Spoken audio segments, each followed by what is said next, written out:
नमस्कार मित्रांनो, आपण आता बिहारमधून नेपाळच्या रोडने चाललो आहे आणि आता आपण नेपाळच्या बॉर्डरला पोहोचलो आहे. नेपाळच्या बॉर्डरवर आपली आधी चेकिंग झाली आहे. बसमध्ये जेवढे पॅसेंजर आहे त्यांचे आधार कार्ड आणि त्यांची डिटेल्स वगैरे मागितली. आणि आता ही बघा नेपाळची बॉर्डर. माझ्या मागे जे तुम्हाला गेट दिसत आहे ते नेपाळची बॉर्डर आहे. तर इथून आतमध्ये एंटर झालं की आपण नेपाळ या देशामध्ये पोहोचणार आहोत.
रामकृष्ण हरी मंडळी, आम्ही आता भारतातून आलो.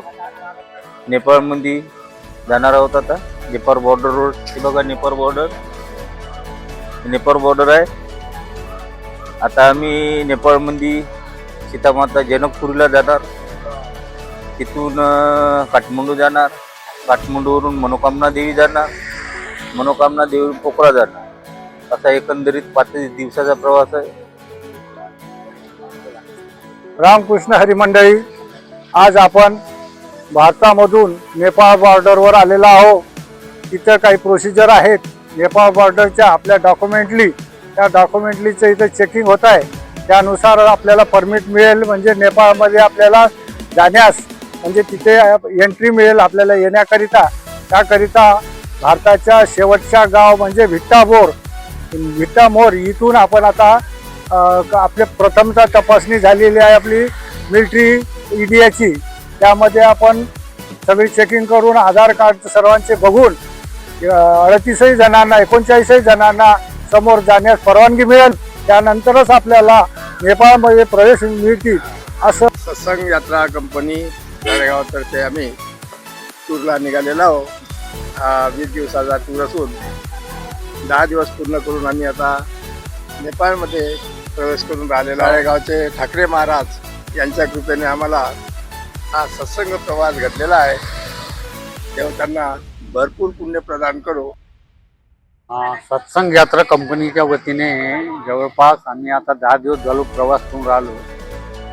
आमची जेवणाची आणि पाण्याची व्यवस्था महाराजांनी उत्कृष्ट केली आहे. सर्वांच्या तब्येतीची काळजी सुद्धा ते स्वतः घेत आहे. आणि जवळपास 9-10 दिवस यात्रा करून आम्ही आता नेपाळच्या बॉर्डरवर आलो आहोत. तिथे भारताच्या बॉर्डरवर चेकिंग झालं आहे, पण ही बॉर्डर अतिशय सुंदर आहे. आणि पुन्हा अजून आमचे 10 दिवस बाकी आहे. आमची यात्रा सुखरूप होईल. बरोबर जो शुभम आहे तो उत्कृष्ट फोटो काढतो आणि व्हिडिओसुद्धा उत्कृष्ट बनवतो वेळोवेळी. आणि आम्हाला मार्गदर्शन सुद्धा व्यवस्थित करतो. महाराज सुद्धा मार्गदर्शन व्यवस्थित करतो.